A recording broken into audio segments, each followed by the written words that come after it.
Assalamualaikum, how are you all? This is Mohammed Hassan and you are watching Physics with Mohammed Hassan.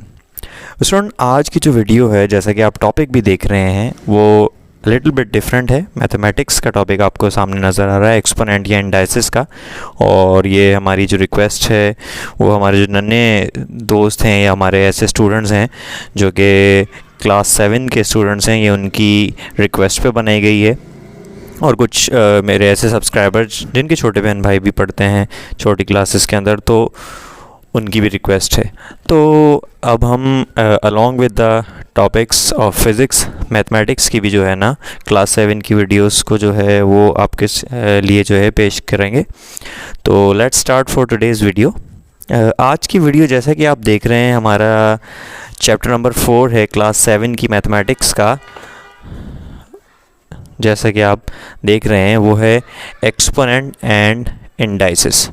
अब देखें exponent क्या होता है। सबसे पहले आपने आइडेंटिफाई करना है इसको कि भाई एक्सपोनेंट है क्या, उसकी क्या बेस होती है। सबसे पहले आपको पता होना चाहिए कि देखें हम इसमें एक्सपोनेंट की फॉर्म में क्यों किसी चीज़ को लिखते हैं। लेट्स सपोज आपके पास एक नंबर है जो कि ख़ुद से काफ़ी दफ़ा मल्टीप्लाई हो रहा है 4 टाइम्स, तो आप इस मल्टीप्लिकेशन को in the form of exponent भी लिख सकते हैं, लाइक दैट, या पावर की सूरत में भी। अब इसमें ये वैल्यू क्या कहलाती है, ये वैल्यू क्या है, और इनकी इसको सॉल्व करने के बाद क्या वैल्यू आएगी। जैसे कि 2 to the 4, 4 to the 8, 8 to the 16, तो ये आ गया 16।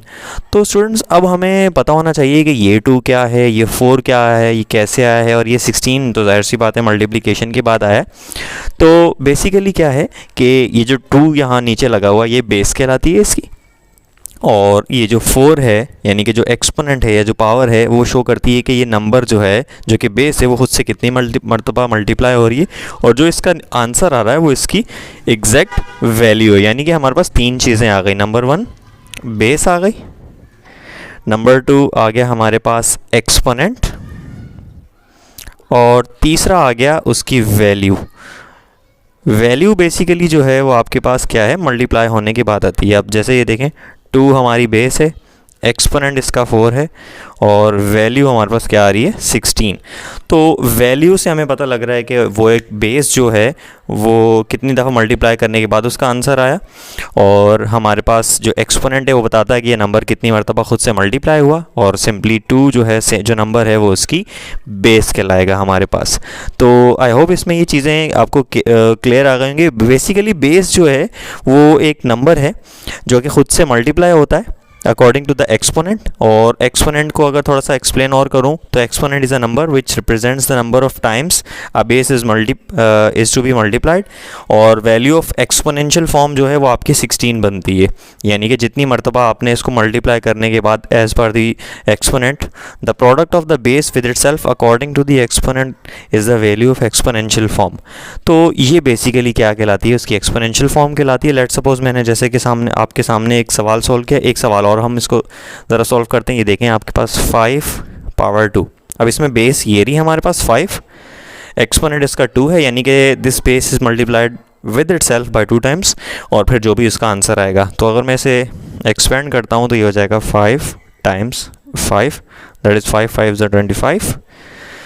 तो 25 इसकी एक्सपोनेंशियल वैल्यू आ गई, यानी कि इसको कितनी मरतबा जो है हमने मल्टीप्लाई करने के बाद जो आंसर आया वो इसकी वैल्यू बन गई। अगर लेट सपोज अब ये नंबर अगर हमारे पास P अपॉन Q यानी कि रैशनल अपॉन की फॉर्म में यानी कि आ गए हैं। लेट सपोज जैसे एक नंबर है हमारे पास 4/7 एंड पावर इसके ऊपर आ जाती है 2, तो इट मीन्स ये न्यूमरेटर और ये डिनोमिनेटर दोनों जो हैं वो ट्वाइस मल्टीप्लाई होंगे खुद से ही।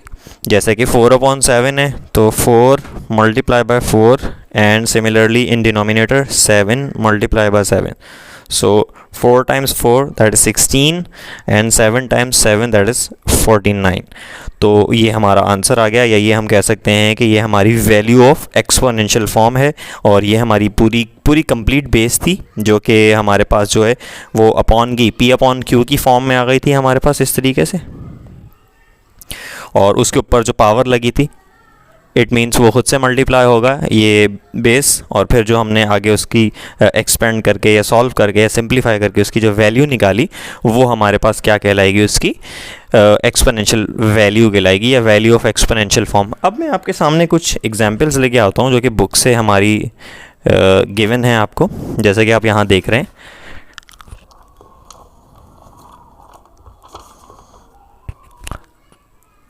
अब ये देखें हमारे पास यहाँ पे थोड़ा सा आई वुड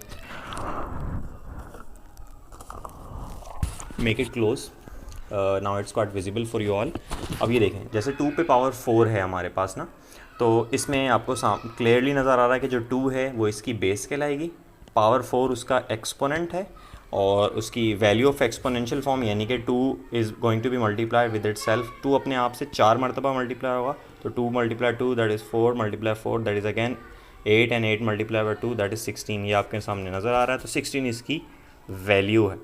सिमिलरली ये देख लें 5 का स्क्वायर देख लें, तो बेस इसमें 5 है, एक्सपोनेंट इसमें 2 है, 25 इसकी वैल्यू है, 4/7 है, ये 4/7 पे पावर 3 है, तो 4/7 is the base, 3 is the exponent, तो 4 multiply 4 that is 64, and 7 multiply 7 that is 343। तो 64/343 जो है इररिस्पेक्टिव के मज़ीद ये सॉल्व हो रहा है या इसको कैंसिल आउट करके हम इसका आंसर कम करें या ना करें, लेकिन ये इसकी क्या कहलाएगी, exponential form, value of exponential form. Similarly 2/3 के ऊपर पावर 4 है, तो 2/3 यहाँ पे क्या कहलाएगा, बेस कहलाएगा, और एक्सपोनेंट क्या कहलाएगा उसके ऊपर 4, और इसकी जो वैल्यू आएगी वो हमारे पास क्या है, हम 2 मल्टीप्लाई 2 मल्टीप्लाई 2 मल्टीप्लाई 2 करेंगे तो 16 आ जाएगा। Similarly 3 3 9, 9 3 27, and 7 3 81।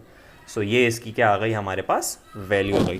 तो आई होप आपको ये चीज़ें क्लियर हो गई होंगी कि बेस क्या है इसमें हमारे पास, एक्सपोनेंट क्या है या इंडेक्स भी कहते हैं, जैसे इंडाइसिस भी कहते हैं, और वैल्यू ऑफ एक्सपोनेंशियल फॉर्म भी जो है वो भी आपको पता लग गई होगी।